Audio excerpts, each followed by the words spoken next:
hallway smelled like antiseptic and expensive coffee. Ian walked through the automatic glass doors of the Los Angeles Medical Center with the kind of presence that made people step aside without knowing why. At 38, he wore his wealth in the cut of his charcoal suit and the platinum watch that caught the afternoon light streaming through floor-to-ceiling windows. His long silver hair was pulled back in a low ponytail, sharp features and intense dark eyes giving him the aura of someone who'd survived things that killed other people. 2 assistants flanked him, discussing wedding venues. The wedding, 2 weeks away. Finally marrying Choi Yuna after 8 years of engagement delays. He should feel something about that. He didn't. His aunt Sunhee had called and insisted he visit the hospital before the wedding. She was a major donor and board member, and the hospital's luxury event hall was being considered for the reception. A courtesy meeting with the chief medical officer, she'd said. Family obligation. He could sense there was something she wasn't telling him, but he decided to do it anyway. They turned down a corridor marked administrative offices, and Ian stopped walking so abruptly that one assistant nearly collided with him. Across the hallway, maybe 30 feet away, a woman in a white doctor's coat stood addressing a cluster of nurses and residents. She gestured as she spoke, confident, authoritative, and something about the line of her shoulders made Ian's chest tighten with a recognition he couldn't name. Then she turned slightly, and he saw her face. Dr. Chika Matthew, 8 years older than the last time he'd seen her, but unmistakably, her. The gentle roundness had sharpened into elegant cheekbones. Her natural hair, which she used to wear in simple styles, was now sculpted into an intricate updo that spoke of time and care and self-possession. She looked like someone who'd built something, like someone who'd won. Their eyes met across the corridor, and the world went silent. Her face, warm brown skin that used to light up when she smiled, went absolutely cold. Ice in her eyes. No recognition of anything they'd been to each other. Just a stranger looking at another stranger she wished would disappear. Before Ian could move, before he could breathe, before his brain could process what seeing her after 8 years meant, 3 children came barreling around the corner like tiny tornadoes. "Mom! Mom! The vending machine ate my dollar!" The boy waving a crumpled bill had light brown skin and dark hair cut short. "Geez, it's called mechanical failure, Ebuka. You can't negotiate with a vending machine." This from another boy, slightly taller, speaking with the seriousness of someone explaining quantum physics. "I already reported it to maintenance. Problem solved." The girl between them adjusted her glasses with the confidence of someone who'd just saved the world. All 3 were beautiful. All 3 looked maybe 8 years old. All 3 had features that were distinctly, undeniably Korean. And when the serious boy turned to look at his mother, Ian's lungs forgot how to work. It was his face. Exactly his face. The same expression from childhood photographs. The same way of holding his head. The same intensity in dark eyes that now locked onto Ian with analytical focus. "Why is that man frowning at you like the Incredible Hulk?" Ebuka asked loudly, pointing directly at Ian. Chika's head snapped up. She saw Ian and something flickered across her face before locking down. She stepped between the children and Ian like a human shield. "Children," she said with mountainous authority. "Inside, now." "But Mama, who's the frowning Hulk man?" "Now, Ebuka, do exactly as you're told," steel in her tone. The serious boy looked at his mother, then at Ian, then back. "Oh my God!" "Facial recognition match," he muttered to his siblings. 94% probability of genetic relation. "Why does he look like you little boys?" the girl whispered. "Wait, is he our dad?" Ebuka's stage whisper carried across the entire hallway. The silence felt like the moment before a building collapses. Ian's eyes moved from the children to Chika. 3 children, all around 8 years old, all with his face. The math was devastating and undeniable. "Chika," he whispered. "Dr. Matthew," she corrected, ice in every syllable. "We're not friends. We're nothing." She took the children's hands and walked past Ian close enough that he could have touched her. She didn't look at him. The children glanced back. The serious boy's eyes met Ian's for just a moment, curious, analytical, and trying to solve a puzzle. Then they disappeared around a corner. Ian stood in an empty hallway that felt like an explosion site. His assistant touched his elbow carefully. "Sir, the venue coordinator." "Cancel it," Ian said. "Cancel everything. Before we continue, can I ask you a very simple question? Are you team? Just 5 minutes? And now you're deep in the story like you signed a contract?" Team silent watcher, but no likes, no comments, no hypes, no shares, just observing like a spy, and happy I didn't use the voiceover artist I used in the last video. Team food plus drama, chewing and judging everybody at the same time. Team heartbreak analyst already predicting the ending and shaking your head. Comment your team and tell us your country. I'm watching who's real and who's lying.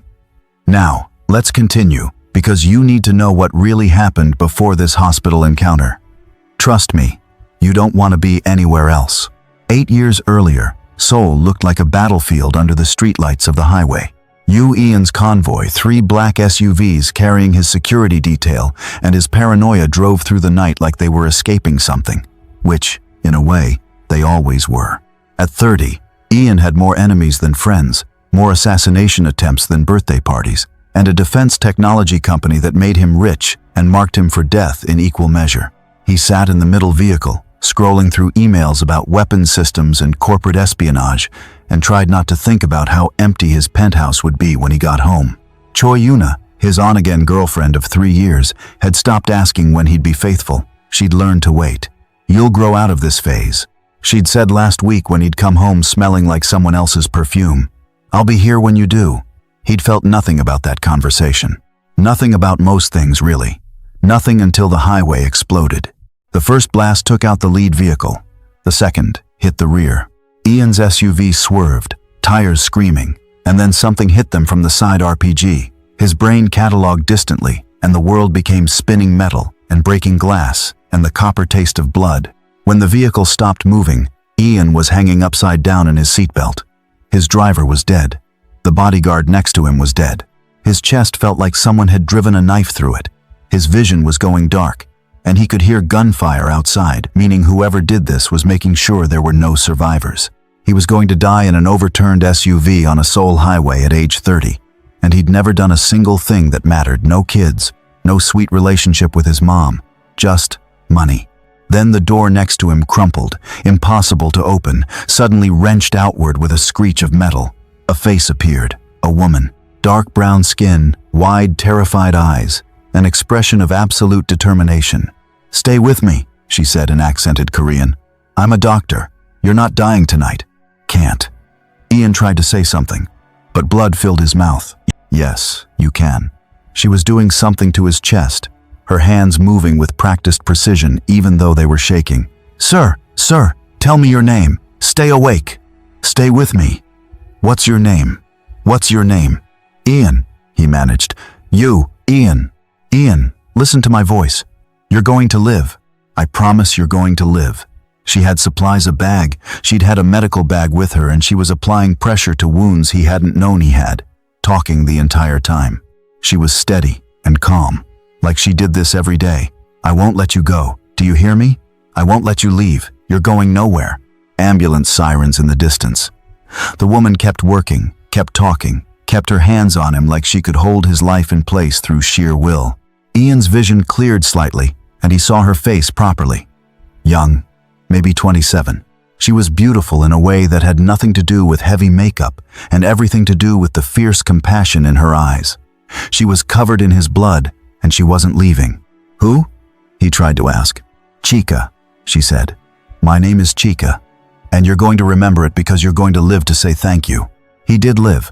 6 hours of surgery, 3 weeks in ICU, 2 months of recovery. By the time he was conscious enough to ask, she'd disappeared. But Ian remembered. His investigators found her. Dr. Chica Matthew, Nigerian, licensed physician, working as a caregiver while awaiting Korean medical certification. She lived modestly, sent money home, and had no criminal record. The beautiful woman was just a good person, trying to build a life. Ian showed up at the clinic where she'd started working. "I want to hire Dr. Matthew as my personal physician. I can get her license expedited." They called Chica to the director's office. She walked in, saw Ian, and her face did something complicated. "Mr. Yu, you saved my life. I'd like to hire you. I appreciate the offer, but I'm happy here. Listen, I can get your medical license in weeks instead of years. You have enemies who blew up 3 vehicles to kill you. Sir, I want a quiet life practicing medicine, not dodging assassins, bullets, and bombs. I can protect you. Can you protect yourself?" The question hit hard. "I'm sorry, because they almost won. She walked away, refused everything. But the young billionaire wasn't ready to back down. Giving up was not how he managed his family's empire, and froze his enemies with so much fear they wanted him gone. So Ian persisted, showing up at the clinic, sitting in her office, and talking about things that had nothing to do with health. She listened like she cared about his answers. "Why did you run toward the explosion?" he asked one afternoon. "Because I'm a doctor. Life is sacred, even yours." "Even mine?" She smiled for the first time, and it was like sunrise. "Everyone deserves a chance to live, Mr. Yu. What they do with that chance, that's on them." He hired her a week later. 6-month contract, private physician, full salary and benefits, and surprisingly her own medical suite in his building. She set one condition: "I live off-site. I keep my boundaries. This is professional." "Deal," he'd said, and meant it. For about 4 months anyway. That's how long it took before professional became friendship. Friendship became late nights talking about everything and nothing. And late nights became the slow, terrifying realization that he was falling in love with someone who actually saw him as a person instead of a bank account, or a target, or a means to an end. Month 5, she was reviewing his sleep patterns and fixing him with a stern look that made him feel like a child caught stealing cookies. "Mr. Super powerful you. Trauma recovery requires 8 hours of sleep. You're getting 4. This stops now." "You're ordering me around?" He was amused. No one ordered him around. "I'm your doctor." "Yes." He started listening. Month 6, he tried. Walked into Yuna's apartment with a speech prepared and got as far as, "This isn't working," before Yuna's face crumpled in a way he'd never seen. "Is this because of her?" Yuna asked, tears perfect and calculated. "The doctor? I've stayed through everything, Ian. Your affairs, your coldness, and your games. And now you're leaving me for hired help? Don't call her that. I won't let you throw away what we have." Yuna stepped closer, her perfume cloying. "Not for her." He left without finishing the conversation. Told himself he'd try again later. But a week passed, and then Yuna showed up at his office with coffee and conversation like nothing had happened, and Ian let it slide because maybe he was probably a coward. The night everything changed, Ian was in his penthouse at 2 a.m. staring at the ceiling and remembering the feeling of dying in that SUV. Survivor's guilt, Chica had told him. Common in trauma survivors. Talk about it, or it eats you alive. So he'd gone to her medical office. She stayed late, studying Korean medical journals most nights, and he'd talked about the bodyguards who died for him. About feeling like he'd stolen years that belonged to better people. About being so empty inside he sometimes forgot what it felt like to care about anything. And Chica had listened, and held him when he broke down, and somehow her comfort became his hands in her hair, and her breath on his neck, and a question neither of them had to ask out loud. The next morning was quiet and careful. She made tea with hands that trembled slightly, and he watched her from the doorway of her small apartment, like she might disappear if he looked away. "I meant what I said," he told her. "About Yuna. It's over." "Are you sure?" Chica asked. I'm sure. For the first time in years, I'm sure about something." 6 weeks later, she took his hand across the tiny table in her apartment and said, "I need to tell you something. I'm pregnant." Ian's world tilted. "Pregnant?" "Yes. And?" She pulled out an ultrasound image, her hand shaking. "It's triplets. 3 babies, 3 tiny heartbeats on a grainy black and white image. 3 impossible, miraculous lives that meant everything was about to change." Ian stared at the image and felt terror and hope war inside his chest. "I know it's overwhelming," Chica said quickly. "If you're not ready, I understand." "I don't know if I'm ready," Ian interrupted. "But I want to try. With you." They sat there holding hands over that ultrasound image, and for the first time since the highway explosion, Ian felt like he might actually be living instead of just surviving. Meanwhile, Choi Yuna stood in her apartment scrolling through photos with cold calculation. 8 years invested in you, Ian. 8 years tolerating his affairs for his money. And just when he was broken enough to settle, this doctor from Africa appeared and ruined everything. She zoomed in on a new photo, Ian and Dr. Chica Matthew at a restaurant, the doctor's hand on her stomach in a protective gesture. Yuna was a woman, and she knew when a woman has another life inside of her. That doctor was pregnant, and in that photo, Ian was looking at her like she'd hung the moon. Yuna called her secret boyfriend on the payroll of Ian's enemies. He was feeding her information and intimacy for eventual asset access. We have a problem. I'm about to lose 8 years to a pregnant doctor. I need her destroyed. That'll cost you. I'll pay. Make it happen. The investigator's Nigerian deep dive returned with a folder thick as a brick. Chika has been married for 5 years to a lawyer named Adeyemi. There was hospital records showing pregnancy loss. Chika left Nigeria suddenly. Husband claimed she abandoned their marriage and was mentally unstable. Most importantly, the marriage was never legally dissolved. Perfect, Yuna breathed. What she didn't investigate was that the husband was abusive. The pregnancy loss came from his violence. Chika tried for 3 years to divorce. He used legal connections to trap her. She fled Nigeria to save her life. The investigation came with the husband's details. Yuna immediately called Lagos. Your wife is in Korea, pregnant with another man's child. The voice was gravel. What? Chika? That dumb fool? She's mine. If I can't have her, no one can. No one. Sir, listen, I can help you. Come to Seoul. I'll pay. We'll expose her together. I hate cheaters. 3 weeks later, Yuna arranged dinner at Seoul's most expensive restaurant. Chika was 2 months pregnant, cautiously happy. Yuna had tipped off paparazzi, coordinated Adeyemi's arrival, and orchestrated everything. Adeyemi walked in like an avenging angel. This man walked straight to their table, voice projected for everyone. Chika, my wife, what are you doing here? Chika's face went white. She froze like he'd struck her. Ian stood, protective but confused. What? She's my wife, Adeyemi announced. We've been married for 5 years. She abandoned our marriage, stole from me. He looked at her stomach with theatrical shock. What? Is she pregnant? My child? Chika couldn't speak. The trauma locked her vocal cords. She told me she couldn't have children. She left me, took my money, ran to Korea. Adeyemi was perfectly performing for cameras. Before anyone could think straight, photos hit social media before dessert. By morning, everywhere, Korean youngest billionaire's pregnant mistress is a married woman. The photos showed Chika frozen, looking guilty. Adeyemi's perfect tears. Ian looking betrayed. Stock dropped 15%. Public outcry was vicious. Ian showed up at her apartment with winter in his eyes. You were married and didn't tell me? That man is my abuser. I tried to divorce. You let me fall in love while you were married, huh? The marriage is dead. He abused me. My company lost 15%. My reputation is destroyed. Because of you. Please listen. How do I know this isn't a setup? You saved my life. Get close, get pregnant, and destroy me publicly. Maybe that was the plan. What are you saying? I saved your life. Maybe that was part of it. You're unbelievable, she whispered. You're back to your old self, too scared to trust, even those who have done nothing wrong. You're fired. Out of my world, out of my life for eternity. Ian, I'm carrying your children, triplets. His face twisted. Go tell your husband. Maybe they're his. She packed a suitcase, 2 months pregnant, shaking. Adeyemi wasn't done yet. He waited outside. You're still my wife. Come home or I'll make your life here miserable too. So she ran. What was she supposed to do?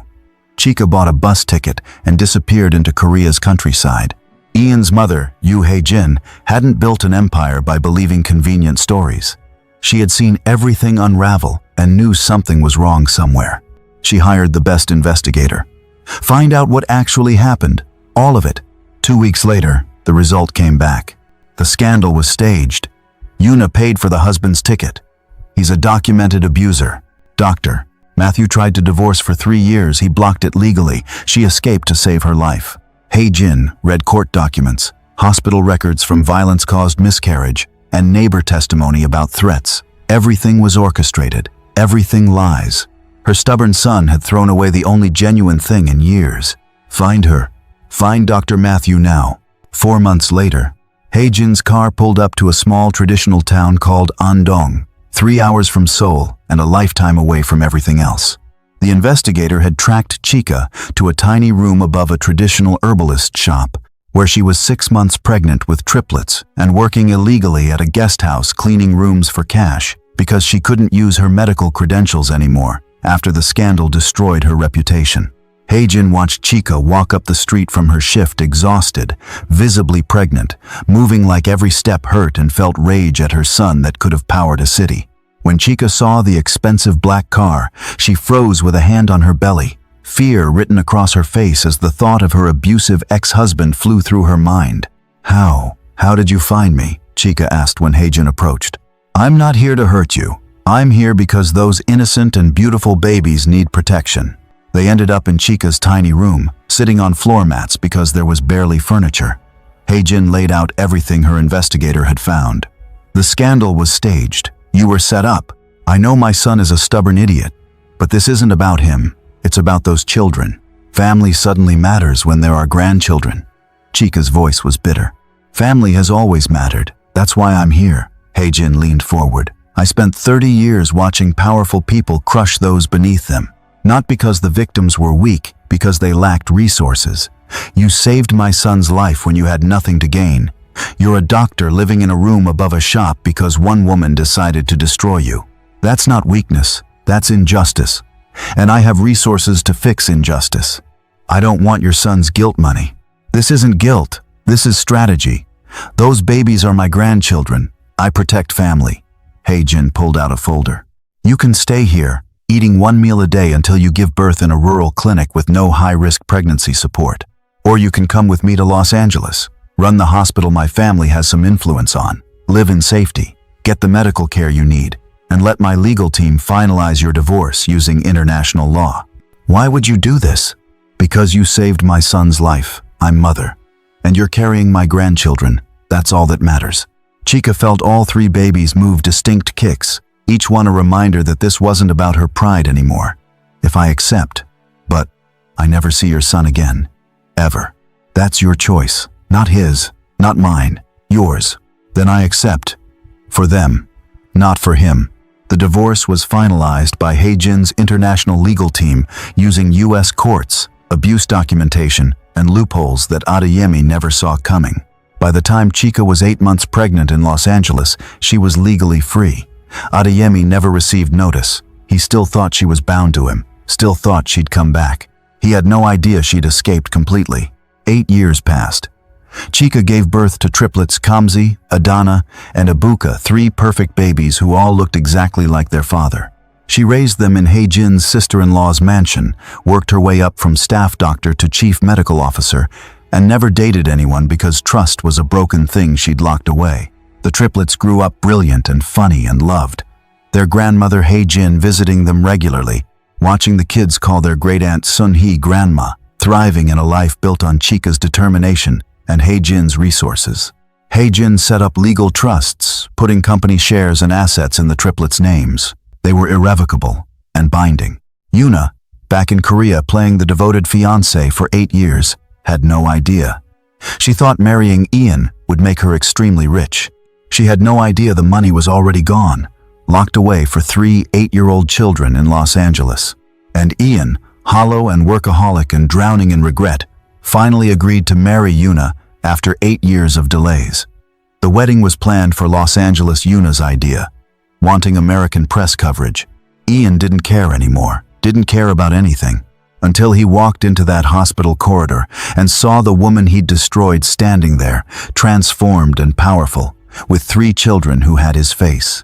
The triplets sat in their shared bedroom they'd chosen to stay together, despite having their own rooms in Sunhee's mansion, and conducted what Kamsi called an emergency strategy session. All 3 were in pajamas. Kamsi had his investigation notebook open. Adanna sat cross-legged looking thoughtful.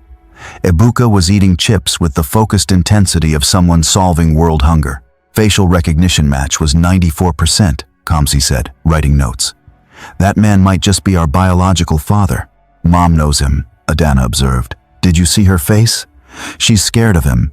"I'm not scared of him," Ebuka announced through a mouthful of chips. "I'm confused. Why does he look like us?" They'd overheard enough conversations between Sunhee and Heijin to piece together the basics. The man from the hospital was Ian, their father, who'd abandoned their mother when she was pregnant, who was getting married in 12 days to someone who wasn't their mom. "We need more information," Kamsi decided. "Operation Investigate Father, Phase 1, Research." Kamsi Googled Ian on his tablet and found a rabbit hole of information. Defense technology billionaire. Survived assassination attempt 8 years ago. Scandal involving married mistress around the same time. Public condemnation. Stock drop. The articles painted both Ian and someone named Dr. Matthew in harsh light. But Kamsi was 8 and smart enough to know that stories had multiple sides. Why was Mom called married if she's not married now? He asked aloud. Maybe she was married before? Adanna suggested. People get divorced. We should ask Grandma Jin when she gets here tomorrow, Kamsi decided. She'll tell us the truth. The next morning, Jin's arrival at LAX involved the triplets nearly tackling her with hugs. Grandma, Grandma, we saw him. Someone who looked like us. He might be our dad. He was at the hospital. Jin looked at Sun Hee over the children's heads with an expression that clearly said, well, this escalated. That evening, the adults held a meeting in Sun Hee's study. The triplets, naturally, eavesdropped from their carefully cultivated hiding spot behind the heavy curtains. Ian knows the children exist, Jin said. He's asking questions. The answer is no. Chica's voice was ice. He doesn't get to know them. They're his children too. He threw me out pregnant. He told me to tell my husband about the babies. He doesn't deserve fatherhood. What if the children want to know him? Sun Hee asked gently. Then I'll explain who he is. A man too scared to trust. A man who chose paranoia over truth. The triplets exchanged looks behind the curtain. Kamsi whispered. He told her to tell her husband, but she wasn't married. He thought she was lying, Adanna whispered back. But why? Ebuka was eating more chips. Why would he think that? They realized they were missing critical information. Kamsi added to his notes. We, the great triplets, need to understand the scandal. There's something else, Jin continued in the study. Yuna's boyfriend? Yes, she has a boyfriend. She has been secretly seeing him for years while pretending to be the patient girlfriend. He's on the payroll of the people who tried to kill my son 8 years ago. Chica's sharp inhale was audible. What? He wants Ian dead. Actual assassination planned for after the wedding. Yuna doesn't fully know. She thinks it's just about stealing money. But he's working for the enemy. You have to tell Ian. I tried. He won't listen. That boy says I'm interfering in his life. So we let him marry a woman working with assassins? No. We stopped this wedding. But I need your help. Behind the curtain, the triplets processed this information with the seriousness of tiny generals planning a war. Someone wants to kill our biological dad, Ebuka said, mispronouncing biological. Chips forgotten. If he dies, we never get answers, Kamsi added. We have to tell Mom what we found out, Adanna decided. They emerged from hiding and knocked on the study door. When Chica opened it and saw all 3 of them standing there looking solemn, she sighed. You were listening. Mommy, we need to show you something, Kamsi said. We've been investigating. They showed her Kamsi's research. The old articles, the scandal timeline, Adanna's observations about the sad groom marrying someone mean. And Ebuka showed her a photo he'd found in Sun Hee's old albums, Chica and Ian together 8 years ago. Both smiling, both looking happy, in a way Chica hadn't looked in years. You looked different here, Ebuka said quietly. You look happy, Mommy. Chica stared at the photograph and felt 8 years of armor crack just slightly. What happened?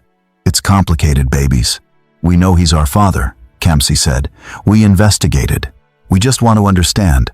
Chica sat down with them then and there and told them the truth. Not all of it, they were 8, but enough. That Ian was their father. That he'd believed lies about her. That they'd been separated because of those lies. That she'd never told him about the birth because he'd hurt her too much. Do you still love him? Ebuka asked. Chica took a long time to answer. I loved who I thought he was. But that person might not have been real. Do you want us to know him? Kamsi asked. That's not my choice. It's yours. When you're old enough to understand. We're 8, Adanna said seriously. We understand more than you think. The next day, Chica was finishing her hospital rounds when she walked to the parking garage and froze. Adeyemi was standing next to her car. The man was older now, still broad-shouldered, still projecting ownership like it was oxygen. Hello, lovely wife, he said. Chica's hands shook, but she didn't run. She didn't freeze. Gone were those days. She pulled out her phone and pressed the speed dial for security she'd programmed years ago. Listen and listen good. I'm not your wife. I divorced you 8 years ago. That divorce isn't legal. I never signed papers. You didn't have to. Abandonment clause. International court. It's done. He stepped closer and Chica held her ground. You think you can just leave me? Have children with another man? Those children are none of your business. I'll tell him they're mine. I'll destroy you again just like before. You know me and what I'm capable of. Try it. Chica's voice was steel. I have lawyers now. I have resources. I'm no longer that powerless doctor you abuse physically and mentally. Your threats don't work anymore. You can't hurt me. Security appeared, then Chica had called ahead, had prepared for this exact scenario. Her legal team appeared seconds later. The lawyer stepped forward with papers already prepared. Sir, you're trespassing. Restraining order are being filed now. Police arrived and served papers. Adeyemi sputtered threats, but they meant nothing now. He was invited to destroy her peace and instead got a metaphoric slap on the face. Chica watched him being escorted out and felt something unlock in her chest. You can't hurt me anymore, she repeated, and meant it. From across the parking garage, the triplets watched with Sun-hee. They'd come to surprise their mom with lunch and instead witnessed her being powerful, prepared, and unafraid. Mom is so cool, Ebuka breathed. Strategic preparation, Kamsi noted in his book. She anticipated his arrival. She's not scared of anything. Mommy is a superwoman, Adanna said, and all three of them felt proud. That evening, Chica called Heijin. Yuna brought my abuser back into my life. That was a mistake. What do you want to do? Everything. I want Yuna exposed. I want Ian to know the truth. I want my children safe. I want justice. Heijin smiled. That's my girl. Now you sound like family. They planned. Legal team would handle Adeyemi's deportation. Investigators would gather evidence on Yuna and the assassination plot. Chica would confront Yuna at the pre-wedding dinner Yuna had insisted on hosting at Sun-hee's mansion. Heijin would tell Ian the truth with irrefutable proof. And the triplets would help, but safely, under supervision, following instructions. Kamsi, Adanna, and Ebuka listened to the planning and looked at each other with determination that shouldn't exist in 8-year-olds. They were ready. The pre-wedding dinner at Sun-hee's mansion was supposed to be an intimate family affair. Yuna had insisted on meeting Ian's American family before the wedding, probably to scope out additional wealth to eventually steal. She walked into the grand dining room in a designer dress that cost more than most people's cars, Ian trailing behind her looking like a man attending his own funeral. Then Yuna saw Chica sitting at the table, and her face did something complicated before settling on fake sweetness. Oh, the doctor. What a surprise. Dr. Matthew, Chica corrected with a calm that could freeze oceans. And I live here. This is my home. Ian's eyes hadn't left Chica since entering the room. She looked different than in the hospital corridor. She was more relaxed, but still guarded, still powerful, still everything he'd lost. I didn't know you'd be here, Ian said. Your aunt has been raising my children, Chica replied. Of course I'm here. They sat for dinner awkward, tense, and every word calculated. Yuna tried to control the conversation, directing talk toward wedding plans and seating arrangements. Then Heijin, who'd been quiet until now, placed a manila folder on the table with the delicate precision of someone setting a bomb. Before we discuss weddings, Heijin said pleasantly, let's discuss the past. These are bank records showing payments from you, Yuna, to a man named Adeyemi in Lagos, Nigeria, 8 years ago. Yuna went pale. Ian looked between them, confused. The same man who coincidentally appeared at a restaurant and claimed to be Dr. Matthew's husband, Heijin continued. Destroying her reputation and my son's in one perfectly orchestrated scandal. What is she talking about? Ian asked Yuna. I don't know what Yuna started. You orchestrated everything, Heijin interrupted, pulling out more papers. You brought that abusive husband to perform. You created a fake scandal. You destroyed 2 lives for money. Though I'm curious, she pulled out a second folder. Did you know your own boyfriend wants my son dead? What? Ian stood up. Your secret boyfriend of 2 years. The one you've been sleeping with while playing devoted fiancé. He's on the payroll of the people who tried to assassinate you 8 years ago, planning to kill you after the wedding to collect insurance and inheritance. Yuna's mask cracked. That's you can't prove. I have recordings, Heijin said simply. The dining room door opened and the triplets walked in, looking like tiny prosecutors at a trial. Kamsi held up a phone. We may have recorded some things. Ian stared at three children who had his exact face, walking toward him with the confidence of people who'd just solved a murder mystery. Kamsi pressed play on audio they'd captured when Una made a phone call in the mansion garden earlier, not realizing three children with excellent eavesdropping skills were nearby. Una's voice, talking to someone. After I gain control and more trust, I gather those billions in this family, and we split everything. We will live happily ever after, baby. Trust me, I gave away 8 years of my life for this project. You little Una snarled at the children. Finish that sentence, Chica said, standing with the kind of authority that moved mountains. And see what happens. Police sirens wailed outside. Jin had called them an hour ago, given them everything, let them listen to recordings and review evidence. They entered now with handcuffs and rights reading. Una screamed threats as they took her away, but it was over. 8 years of scheming collapsed in a single dinner. After the chaos settled, Ian stood in Sun-hee's garden staring at stars he couldn't really see. Footsteps behind him. Chica's voice, calm and final. The children are yours, 8 years old. You don't get to claim them just because you feel guilty. I know. You should have investigated. You should have trusted. Should have listened to your mother when she tried to tell you the truth. She told me, Ian admitted quietly, when you were 6 months pregnant, told me you were set up. I refused to believe her. I was too scared, too proud, and too broken to admit I was wrong. You chose comfort over truth for 8 years? Yes. They stood in silence. Finally, Ian asked, can I know them? Not as a father, I haven't earned that. Just, can I try? That's not my decision, it's theirs. Chica's voice softened just slightly. They're smart enough to choose their own story. The next day, in a hospital conference room that felt absurdly formal, Ian sat across from 3 8-year-old children who looked like miniature versions of himself. Chica, Jin, and Sun-hee were present, but quiet, letting this moment belong to the people it actually involved. Thank you for coming, mister. You, Kamsi said with 8-year-old formality. You can call me. Whatever you're comfortable with, Ian managed. How about our lost father? Ebuka suggested cheerfully. Adanna elbowed him. What? It's accurate. Despite everything, Ian almost smiled. Fair enough. They asked questions, hard questions. Why did you leave our mom? Because I was scared. Do you regret it? Every single day for 8 years. What's your favorite food?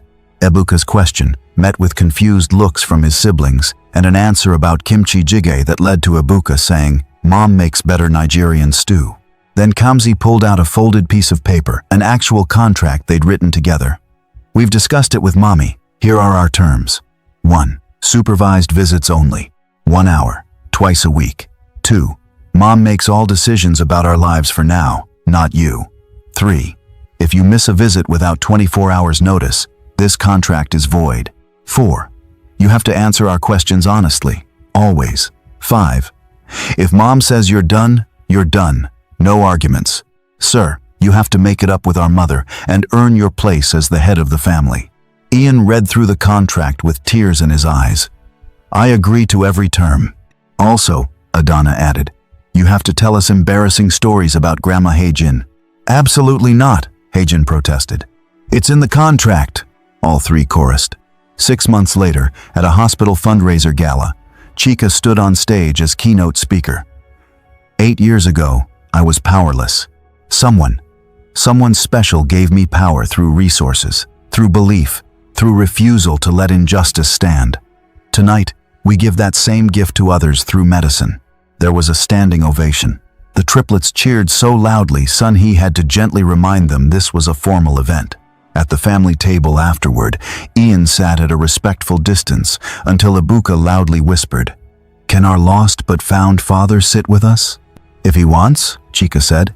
Ian joined them carefully, gratefully. The triplets announced they were extending his contract based on 6 months of consistent showing up. You answered all our questions, Adanna noted, even the embarrassing ones.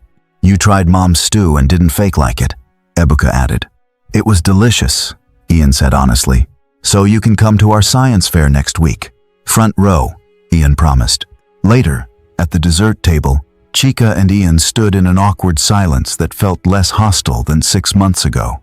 Is there ever a chance? Ian asked carefully. For us?